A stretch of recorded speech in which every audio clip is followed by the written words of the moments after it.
మిథున రాశి వాళ్ళకి మీనంలో శని సంచారం ఎలా ఉంటుంది? మిథున రాశి వారికి అష్టమ భాగ్యాధిపతి, దశమ స్థానం. చాలా మంచి కాలంగా చెప్పవచ్చు మిథున రాశి వారికి.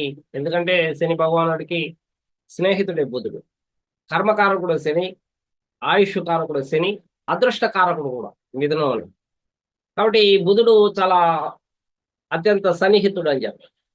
అందువల్ల మిథున రాశి వారికి శని చాలా అనుకూలంగా ఉంటాడు కాబట్టి వీళ్ళు చేసేటువంటి వృత్తి, ఉద్యోగ, వ్యాపారాల్లో మార్పులను తీసుకురావచ్చు. అదేవిధంగానే కొన్ని రూల్స్ అండ్ రెగ్యులేషన్స్ ని మార్చుకోవచ్చు వీళ్ళు. దీని ద్వారా కఠినమైనటువంటి నిర్ణయాలు తీసుకొని కఠినంగా వీళ్ళు వ్యవహరిస్తూ ఉన్న కారణంగా వీళ్ళు వృత్తి, ఉద్యోగ, వ్యాపారాల్లో బాగా సంపాదించగలుగుతారు. పేరు ప్రతిష్టలు వస్తాయని చెప్పవచ్చు. అయితే అష్టమాధిపతి కూడా శని భగవానుడు కాబట్టి కష్టాలు అనేటువంటి సడన్ గా వస్తుంటాయి. చేసేటువంటి వృత్తిలో కానీ, ఉద్యోగంలో కానీ, వ్యాపారంలో కానీ. ఇది క్రమశిక్షణ లోపించడం వల్ల వచ్చినటువంటి సమస్యలుగా భావించాలి. ఆ క్రమశిక్షణని మీరు తూచా తప్పకుండా పాటించినట్లయితే మీకు వచ్చేటువంటి సమస్యలు మీకు ముందుగానే తెలుస్తాయి. వాటికి సొల్యూషన్ కూడా మీకు తెలుస్తూ ఉంటుంది. ఉద్యోగం చేసేటువంటి వాళ్ళు అధిక భారాన్ని మోయాల్సినటువంటి అవసరం ఉంటుంది. వ్యాపారం చేసేటువంటి వాళ్ళు ఎక్కువగా ఇన్వెస్ట్మెంట్ పెట్టకుండా తక్కువ ఇన్వెస్ట్మెంట్తో ఎక్కువగా పని చేయడానికి, ఎక్కువ లాభాలు పొందడానికి ప్రయత్నం చేసినట్లయితే ఇది చాలా మంచి సమయంగా మిథున రాశి వారికి చెప్పవచ్చు.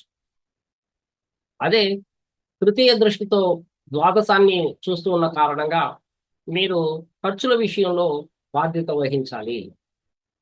ఒక పిసినారితనాన్ని మీరు అలవాటు చేసుకోవాలా మిథున రాశి.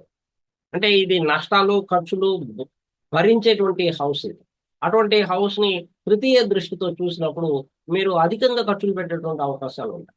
ఇది కూడా అనవసరమైనటువంటి ఖర్చులు. మరలా తిరిగి తిరిగి మీకు డబ్బులు రావాలంటే చాలా కష్టపడాల్సినటువంటి సమయం. ఖర్చుల్లో అవసరమైతేనే పెట్టండి, అవసరం లేకపోతే పెట్టకండి. ఒక పిసినారు లాగా తయారవ్వండి. మీ దగ్గర డబ్బు ఉన్నంత వరకు మాత్రమే మీరు మంచి పేరు ప్రతిష్టలు ఉంటాయి. కాబట్టి సేవింగ్స్ కూడా చేయాల్సినటువంటి బాధ్యత ఉంది వీళ్ళకి. ఎందుకంటే అష్టమాధిపతి కాబట్టి, అష్టమాధిపతి కూడా శని భగవానుడే కాబట్టి. సో మీ పేరు మీదుగా అకౌంట్ లో జీరో బ్యాలెన్స్ ఎటువంటి సమయంలోనూ మెయింటైన్ చేయకండి. అలా చేయడం వల్ల మీరు మానసికంగాను, ఆర్థికంగాను, ఆరోగ్యపరంగాను మీరు ఎన్నో ఇబ్బందులకు గురవుతారని చెప్పచ్చు. కాబట్టి సేవింగ్స్ చేసుకోండి. ప్రతి నెల వచ్చేటువంటి ఆదాయం మీద మీరు దృష్టి పెట్టాలి. దేనికి ఖర్చు పెడుతున్నాను అనేటువంటి ఒక బాధ్యత కలిగి ఉండాలి. అప్పుడే ఈ మిథున రాశి వారికి అన్ని రకాలుగాను నష్టాల నుండి బయటపడేటువంటి అవకాశాలు మెండుగా ఉంటాయి. ఈ సందర్భంలో 12th హౌస్ ని చూస్తూ ఉన్న కారణంగా తీర్థయాత్రలకు వెళ్ళండి. సంవత్సరానికి ఒకసారైనా తీర్థయాత్రలకు దూరంగా వెళ్ళి ఫ్యామిలీతో పాటు వెళ్ళండి. మీకు ఉన్నటువంటి ఈ మ్యారిటల్ లైఫ్ ఇష్యూస్ లో ఏదైనా ప్రాబ్లమ్స్ వస్తే కూడా ఇది క్లియర్ అయ్యేటువంటి అవకాశాలు ఉంటాయి. ఒకవేళ అలా ఉన్నట్లయితే ఆర్థికంగా ఇబ్బందులు గురవుతున్నారంటే సో అప్పుడప్పుడు కూడా మీరు 6 నెలలకి, సంవత్సరానికి ఒకసారి తీర్థయాత్రలకు వెళ్ళేసి రండి. ఫ్యామిలీతో పాటు కానీ లేదంటే మీ స్పౌస్ తో పాటు వెళ్ళేసి వచ్చినట్లయితే కూడా వీళ్ళు కొంత మనశ్శాంతి, ప్రశాంతత ఉండేటువంటి అవకాశాలు మెండుగా ఉంటాయి. అయితే ఇది వృత్తి, ఉద్యోగ, వ్యాపారంలో అధిక ఆ, ఒత్తిడిని, అధిక బాధ్యతలను మీరు నిర్వహించాలి, నెరవేర్చాలి. అటువంటి కాలం. అప్పుడే మీకు పేరు, ప్రతిష్టలు, ఒక పవర్, పొజిషన్, స్టేటస్ కూడా శని భగవానుడు మీకు కల్పించేటువంటి అవకాశాలు మెండుగా ఉన్నాయి. అదే విధంగానే సప్తమ దృష్టితో చతుర్థాన్ని చూస్తూ ఉన్న కారణంగా మీరు పొలాలు కొనొచ్చు, ఇక హౌస్ కొనొచ్చు, వెహికల్ కొనేటువంటి అవకాశాలు కూడా మిథున రాశి వారికి అనేసి చెప్పవచ్చు. అట్లే తల్లి యొక్క సంరక్షణ చూసుకోవాలా. తల్లి అనారోగ్యంగా ఉంటే మీ మీ సొంత డబ్బులతో ఖర్చు పెట్టి ఆమె యొక్క ఆరోగ్యంగా ఉండేటట్లు ఆమె యొక్క అనారోగ్యాన్ని బాగు చేసుకోవాల్సినటువంటి బాధ్యత కూడా మీరు తీసుకోవాలని చూసేసుకోండి. అంతేకాకుండా మీ ఇంట్లో ఉన్నటువంటి సర్వెంట్స్ ని వాళ్ళకి ఏదైనా సమస్య వస్తే కూడా మీరు దగ్గరుండి వాళ్ళని చూసుకోండి. మీరు అన్ని రకాలుగాను సుఖము, సంతోషము, ఇంటికి వస్తే ప్రశాంతత అనేది ఉంటుంది. లేకుంటే ఎవరైతే ఈ చిరాకు పడుతుంటారో, తల్లిని సరిగ్గా చూసుకోరో వాళ్ళందరూ కూడా ఈ సమయంలో ప్రశాంతతను కోల్పోయి మీరు ఇంటి దగ్గరకు వస్తేనే ఏదో చిరాకు, చికాకు ఆ కలగడము, ఆ సరిగ్గా పడుకుంటే సరిగ్గా నిద్ర రాకపోవడం కూడా జరుగుతుంది. ఎందుకంటే ఇది చతుర్థము, సప్తమ దృష్టితో చతుర్థాన్ని చూస్తున్నాడు, తృతీయ దృష్టితో ద్వాదశాన్ని చూస్తున్నాడు. ఇది సుఖ సంతోషాలు లేకపోవడాన్ని కూడా సూచిస్తూ ఉంది. ఎంతో భారాన్ని, ఒత్తిడిని సూచిస్తా ఉంది.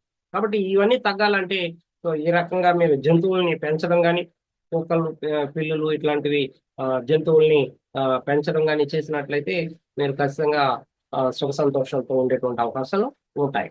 అట్లే దశమ దృష్టితో సప్తమాన్ని చూస్తున్నారు ఈ మిథున రాశి వారు.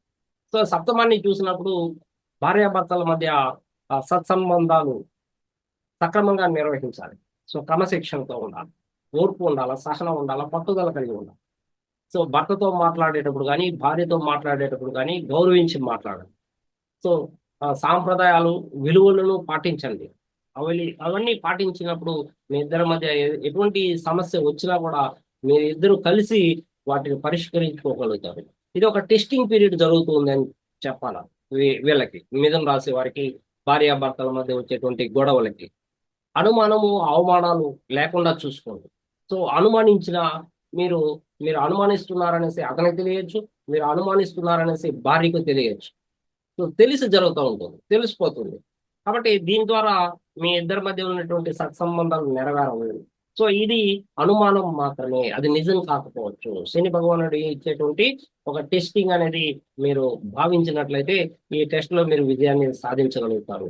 లేకుంటే అనుమానమే పెనుభూతమయ్యి మీరు విడిపోయేటువంటి అవకాశాలు ఉంటాయి. అంటే లాంగ్ గా విడిపోతారు. అంటే సంవత్సరము, 2 సంవత్సరాలు దూరంగా ఉండాల్సినటువంటి పరిస్థితి, తర్వాత తప్పు తెలుసుకుని మరలా కలిసేటువంటి అవకాశాలు కూడా శని భగవానుడు కల్పిస్తారు. కాబట్టి అంత దూరం మీరు తెచ్చుకోకుండా చాలా సామరస్యంగా ప్రతి సమస్యను పరిష్కరించుకునే దిశగా మీ ఇద్దరి మధ్య ప్రేమ, అనురాగము, దయ, సేవ దృక్పథంతో మీరు ఉన్నట్లయితే, సో అధిక ప్రేమను మీరు కలిగి ఉన్నట్లయితే మీకు శని భగవాను యొక్క అనుకూలత లభిస్తుంది అని చెప్పవచ్చు.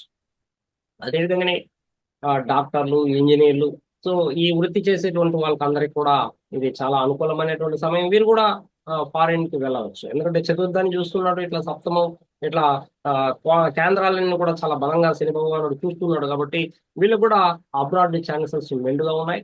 ఉద్యోగం చేసేటువంటి వాళ్ళు, ఉద్యోగం లేనటువంటి వాళ్ళు వీలైనంత వరకు అబ్రాడ్కి వెళ్ళడానికి ప్రయత్నాలు చేయండి.